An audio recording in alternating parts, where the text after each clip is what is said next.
have here in my hands a Grand Seiko you likely didn't know existed. It's not some obscure vintage reference. In fact, it's a watch that was still available for sale at least as recently as the fall of 2023. It's not a limited edition or an exclusive to a single boutique.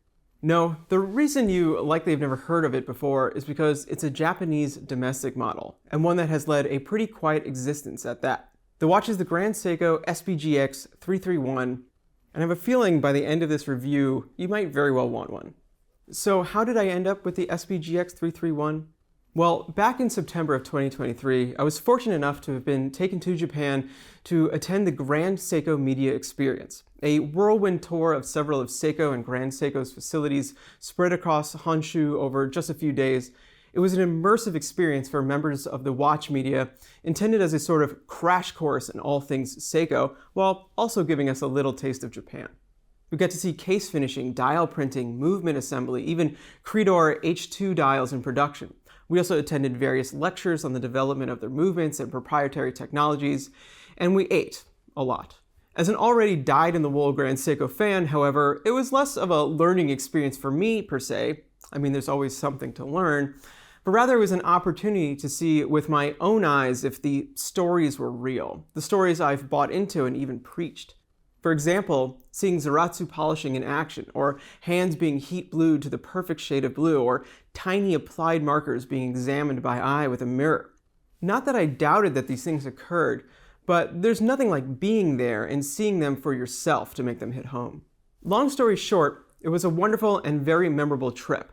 As it was my first trip to Japan ever and the only one for the foreseeable future, I wanted to commemorate it in some meaningful way, which, yeah, it was just a good excuse to go buy a watch. But I didn't want it to just be any watch in Japan. I wanted it to be something I could only have gotten in Japan, barring the fact that you can order anything on the internet. And logically, I wanted it to be a Grand Seiko. Now, finding a Grand Seiko that you can only get in Japan is actually not that hard. Basically, all of the boutiques in Tokyo have something, especially the Wako store at the bottom of the Seiko House Ginza, which has several to choose from. But I, one, didn't want to spend too much, and two, kind of knew what I wanted if I could find it. Well, on a very, very rainy evening, I made it over to the Grand Seiko boutique on Namiki Street in Ginza and found what I was looking for. And yeah, obviously, that was the SPGX331 from Grand Seiko's Elegance line. So why was I seeking it? Well, a couple of years prior, I had stumbled across what seemed like a watch that shouldn't exist on a Japanese retailer's website. Sitting there among the models I was familiar with was a watch that looked just like one of my absolute favorite references, the limited and long sold out SPGY003, but was less than half the price of it or other similar models. And it was available. Confused, I went back to the US site to find this reference, and it wasn't there. So I got a little obsessed with it for a time and had to know more. To my surprise, there wasn't much out there, a small handful of low-res photos that made it hard to tell if the dial was cool silver or warm champagne. No reviews, no release posts, nothing to sink my curious teeth into. Needless to say, I was regularly teetering on ordering it through websites that I had no idea if I could trust, and eventually my caution won out. But the watch never left my mind. What drew me to the SPGX331 was that it featured a case that I'd previously thought was limited to a more expensive tier of Grand Seiko. While all of Grand Seiko's cases are distinctive to the brand's design language, this specific case stands out from the rest with smooth lines, a thin profile, and curvaceous mirror-polished surfaces. And that's the real kicker here. Grand Seiko is known for their Zaratsu polished surfaces, which, while impossibly perfect, are typically very, very flat, like diamond facet flat.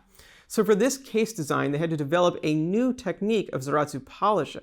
So, okay, sounds like they went above and beyond. So what? Well, to put that further into perspective, Zaratsu polishing is already a difficult technique that takes a long time to master and is only executed by a small handful of craftspeople. It's also basically been the same process for, 60 years or something. So introducing a new technique isn't just something that happens overnight. It takes training and practice.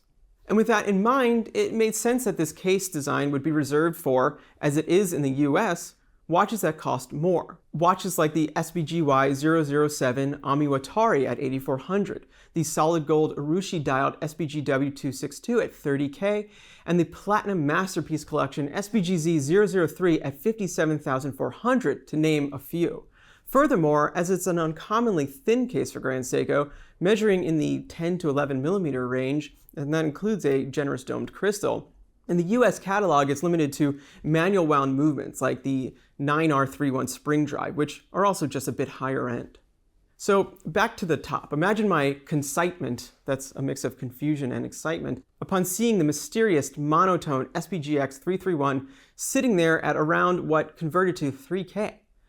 Fast forward to me in Japan, I tried it on, it was exactly what I imagined or hoped it would be. Moments later, I had my credit card out, and the SPGX331 was mine. And, well, that's the story of why I have this watch, but this is a review, so I should probably talk about the watch itself and what I think of it. Well, the TLDR is that it's quite exceptional.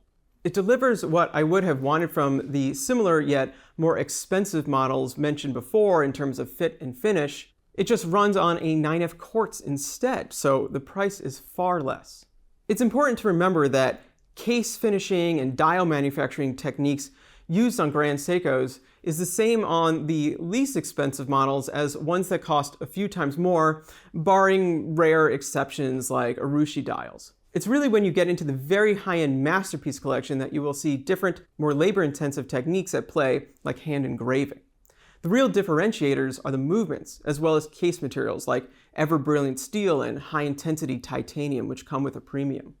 So that exceptional elegance case design is still exceptional on the SPGX331 with immaculate curved Zaratsu lugs and hairline brushed case sides.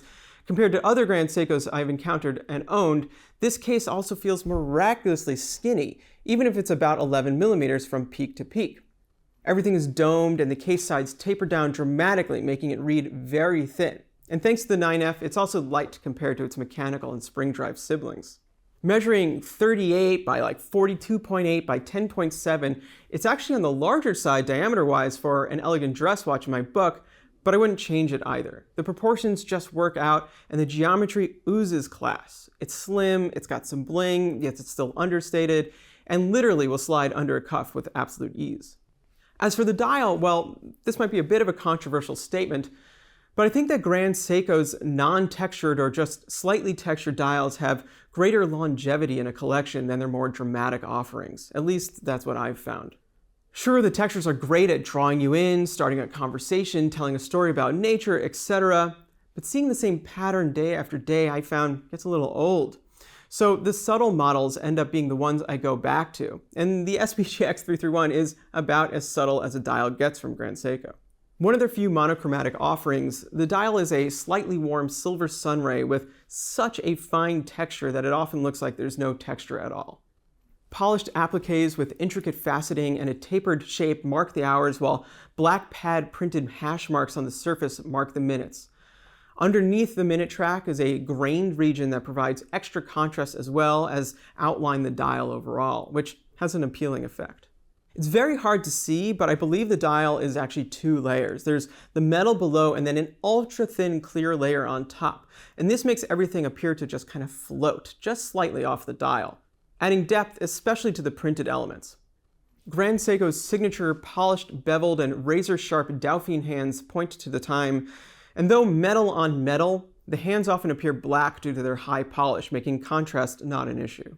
It's conservative, it's simple, it's executed perfectly, and while it doesn't have the excitement of a narrative texture, I wouldn't change a thing about it. Paired with the stitchless black alligator strap that it comes on, I'd go so far as to say it's my truest dress watch. It's understated luxury, confident, elegant, thin, and reserved.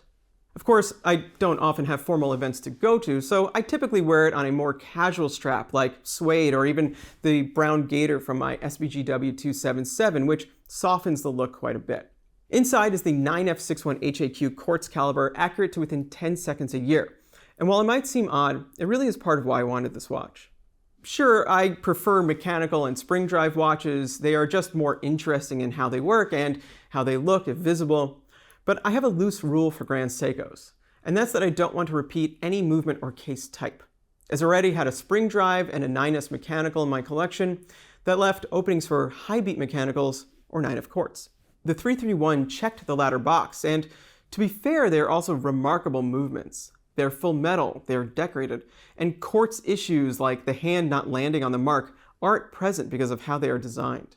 They also have some cool tricks like a built-in backlash spring to manage the shock of the tick. This helps with staying on the mark. And a twin pulse control system, which means the hand isn't actually ticking once, but rather twice, but in rapid succession. This helps move larger, heavier hands. And frankly, it is novel to pick this watch up after not wearing it for a few weeks and finding it's still dead on.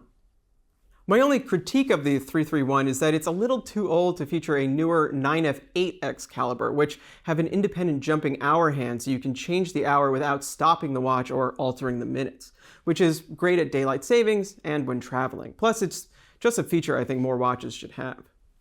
Okay, what's left to say? Well, wearing the 331 is a great experience and quite different from other Grand Seikos I've owned. It's lower profile, sleeker, more subtle. Admittedly, I don't often go to really formal events, but as a business casual watch, it still shines. And it's kind of nice having a Grand Seiko that almost no one else has.